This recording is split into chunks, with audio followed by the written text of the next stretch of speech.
Party के राष्ट्रीय अध्यक्ष संबोधित होंगे। उन्हें पता होगा कि पहले और दूसरे चरण में भारतीय जनता पार्टी का सफाया हो चुका है। जो लोग कहते थे कि गर्मी निकाल देंगे, पहले चरण में ही उनके नेता कार्यकर्ता ठंडे पड़ गए हैं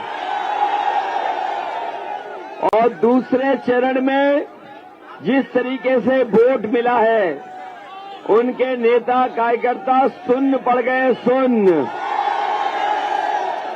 और तीसरे चरण का जब मतदान होगा तो भारतीय जनता पार्टी शून्य हो जाएगी, उनका खाता नहीं खुलने वाला।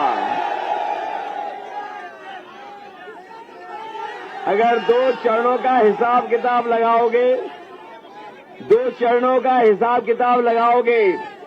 तो समाजवादी पार्टी और गठबंधन ने शतक लगा लिया है।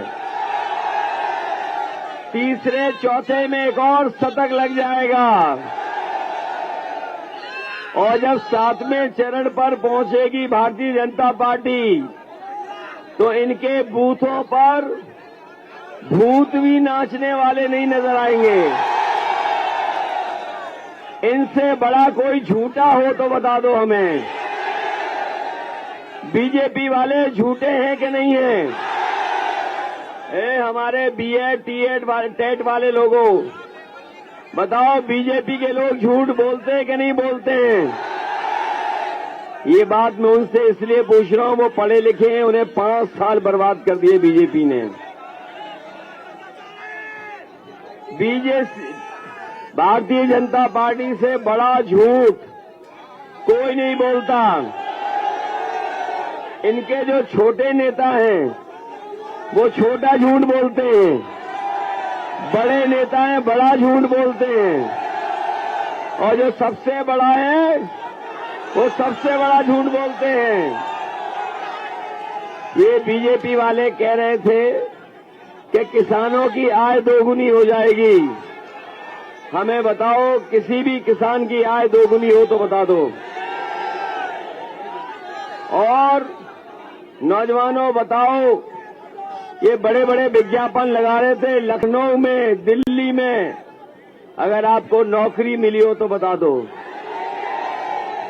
कल हमारे बाबा मुख्यमंत्री बुंदेलखंड में बोल रहे थे। बाबा मुख्यमंत्री जो है वो ये कह रहे थे कि 1 करोड़ स्मार्टफोन बांट दिए हैं। बताओ कानपुर वालों, कितनों को स्मार्टफोन मिला है?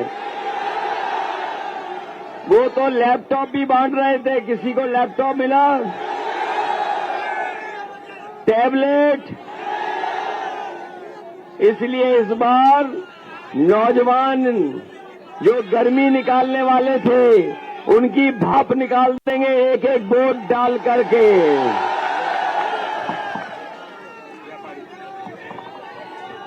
अभी जब कोरोना आया था, जिस समय कोरोना आई बीमारी, जिस समय बीमारी आई, सबसे ज्यादा संकट और परेशानी गरीब के ऊपर आई, ठेला वालों पे आई, दैनिक काम करने वालों पर आई, और व्यापार से लेकर के व्यापारी बर्बाद हो गया। इस सरकार को जहां मदद करनी चाहिए थी, इस सरकार ने किसी की मदद नहीं की। हमारे व्यापारी साथी होंगे, कारोबार वाले होंगे, वो जानते होंगे कि नोटबंदी से लेकर के जीएसटी और जीएसटी से लेकर के कोरोना, बताओ आपका व्यापार बर्बाद हो गया कि नहीं हो गया? ये जो कृष्णा भोजनालय दिखाई दे रहा है, हमें नहीं पता किसका है, लेकिन बताओ कोरोना में तुम्हारा होटल बंद रहा कि नहीं बंद रहा? तुम्हारे लोग छोड़ के चले गए कि नहीं चले गए? ये एक होटल वाले की कहानी नहीं है, ये जितने भी कारोबार और काम करने वालों की यही कहानी है। ये हमारे रिक्शे वाले, हमारे तांगे वाले, ऑटो वाले, ठेला लगाने वाले, बताओ उनका जीवन यापन कैसे चला होगा? इस सरकार ने कोई मदद नहीं की। बताओ आज डीजल पेट्रोल महंगा हो गया कि नहीं हो गया? पेट्रोल 100 से पार हो गया कि नहीं हो गया? और ये बीजेपी वाले अगर आ गए तो याद रखना 200 रुपए में पेट्रोल बिकेगा, 200 रुपए में।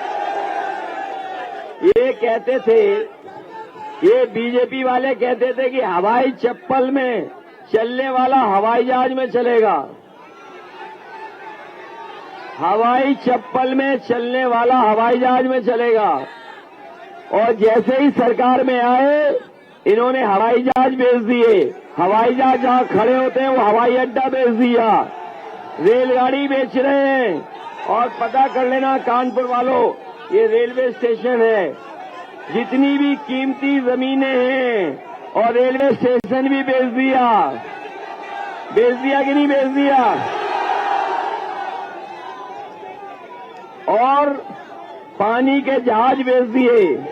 पानी का जहाज जहां खड़ा होता है वो बंदरगाह बेच दिया। और अभी आपने 2 दिन पहले अखबार पढ़ा होगा, 2 दिन पहले अखबार पढ़ा होगा कि एक व्यापारी 28 बैंकों का पैसा लेकर के 23,000 करोड़ भाग गया। ये पढ़ा कि नहीं पढ़ा आपने? वो व्यापारी कहां का था? और इससे पहले जो व्यापारी भाग के गए वो बताओ कहां के थे? बताओ, इनसे उत्तर प्रदेश को बचाओगे कि नहीं बचाओगे? इधर बाबा मुख्यमंत्री जी का चेहरा देखा कि नहीं देखा? उनकी भाषा सुनी कि नहीं सुनी? ऐसा लग रहा है कि 2 चरण में ही उनके चेहरे पे 12 बज गए हैं। बताओ, उनके चेहरे पे 12 बज गए कि नहीं बज गए? और ये जो लोग हम लोगों पे आरोप लगाते हैं कि हम जातिवादी हैं, ये जो लोग जो आरोप लगाते हैं कि समाजवादी लोग जातिवादी हैं, वो लोग कल का इंटरव्यू देख लेना। अगर कोई सबसे बड़ा जातिवादी मुख्यमंत्री है तो योगी बाबा जी मुख्यमंत्री जो है वो सबसे जातिवादी मुख्यमंत्री हैं। बताओ, जातिवादी है कि नहीं है? ये जो कानून व्यवस्था की बात कर रहे हैं, समाजवादियों ने 100 नंबर चलाई थी और जब से 112 की है पुलिस को भी कबाड़ा कर दिया इन्होंने। जब 100 नंबर था तो पुलिस ईमानदार थी, और जैसे 112 हुआ तो पुलिस बर्बाद हो गई कि नहीं हो गई? अस्पताल में लोगों को इलाज नहीं मिला, कोरोना में अस्पताल में इलाज नहीं मिला, लोगों की जान चली गई, लोग बर्बाद हो गए। अपना पैसा जो बैंकों में रखा था वो निकाल कर ये इलाज कराते रहे। इस सरकार ने कोई मदद नहीं की।